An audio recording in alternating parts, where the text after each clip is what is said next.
देश में महंगाई की मार एक बार फिर आम आदमी की जेब पर भारी पड़ने लगी है। पेट्रोल डीजल के दामों में 3-3 रुपए प्रति लीटर की बढ़ोतरी ने हर घर का बजट बिगाड़ दिया है और अब इस बढ़ती महंगाई पर सियासत भी तेज हो गई है। समाजवादी पार्टी के अध्यक्ष अखिलेश यादव ने केंद्र सरकार पर जोरदार हमला बोला है। उन्होंने पेट्रोल डीजल की बड़ी कीमतों पर तंज कसते हुए कहा कि अगर आगे बढ़ना है तो अब साइकिल ही विकल्प है। अखिलेश यादव ने एक कार्टून शेयर किया जिसमें वो खुद साइकिल चलाते दिखाई दे रहे हैं और दीवार पर लिखा है पेट्रोल कम खर्च करें। सवाल यह है कि क्या लगातार बढ़ती तेल की कीमतें आम जनता की कमर तोड़ देगी? क्या हर चुनाव के बाद महंगाई की नई किस्त आती है और क्या अब सच में आम आदमी के लिए साइकिल ही सबसे बड़ा सहारा बनती जा रही है? तो चलिए इस वीडियो में हम आपको बताते हैं पूरा मामला, लेकिन उससे पहले स्वागत है आपका यूपी की बात में। मैं हूं आपके साथ तमन्ना चौधरी। देश भर में आज से पेट्रोल और डीजल की कीमतों में 3-3 रुपए प्रति लीटर की बढ़ोतरी कर दी गई है। इसके साथ ही सीएनजी की कीमतों में भी 2 रुपए प्रति किलो का इजाफा हुआ है।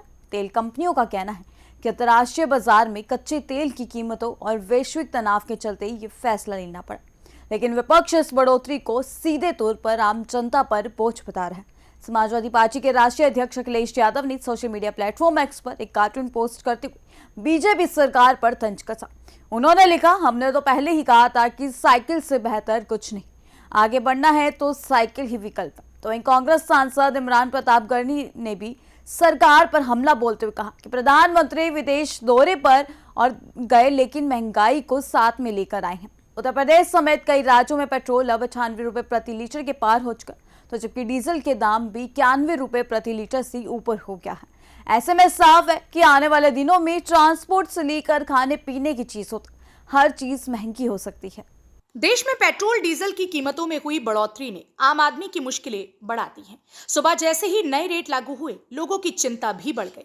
ऑफिस जाने वाला कर्मचारी हो या रोज कमाकर खाने वाला मजदूर, हर किसी की जेब पर इसका सीधा असर पड़ने वाला है। तेल कंपनियों के मुताबिक अंतर्राष्ट्रीय बाजार में कच्चे तेल की कीमतों में उछाल और वैश्विक तनाव के कारण कीमतें बढ़ानी पड़ी हैं, लेकिन विपक्ष इसे सरकार की नाकामी बता रहा है।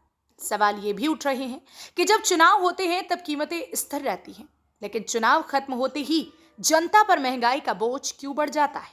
समाजवादी पार्टी अध्यक्ष अखिलेश यादव ने इस मुद्दे पर सियासी हमला तेज कर दिया है।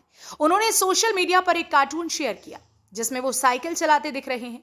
कार्टून के जरिए उन्होंने ये संदेश देने की कोशिश की कि अब पेट्रोल इतना महंगा हो चुका है कि लोगों के पास साइकिल चलाने के अलावा कोई विकल्प नहीं बचा।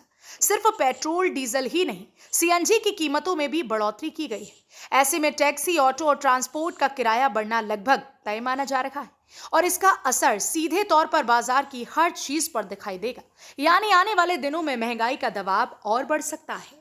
विपक्ष लगातार सरकार को घेरने में जुटा है। कांग्रेस सांसद इमरान प्रताप गर्नी ने भी सोशल मीडिया पर सरकार पर निशाना साधा। उन्होंने कहा कि अगर अभी चुनाव चल रहे होते तो शायद पेट्रोल डीजल के दाम नहीं बढ़ते। अब देखना होगा कि बढ़ती कीमतों के बीच सरकार जनता को राहत देने के लिए क्या कदम उठाती है, या फिर आम आदमी को आने वाले दिनों में और ज्यादा महंगाई झेलनी पड़ेगी। तो पेट्रोल डीजल की बढ़ती कीमतों पर सियासत भी गर्म और जनता की चिंता भी बढ़ती जा रही है। एक तरफ सरकार अंतर्राष्ट्रीय हालात और तेल कंपनियों के घाटे का हवाला दिख रही है, तो दूसरी तरफ विपक्ष से आम आदमी पर आर्थिक हमला बता रहा है। लेकिन सबसे बड़ा सवाल वही है कि आम आदमी की जेब इस महंगाई का बोझ झेल पाएगी या नहीं। फिलहाल इस खबर में इतना ही। बाकी की तमाम खबर जानने के लिए जुड़े रहिए हमारे साथ यूपी की बात में।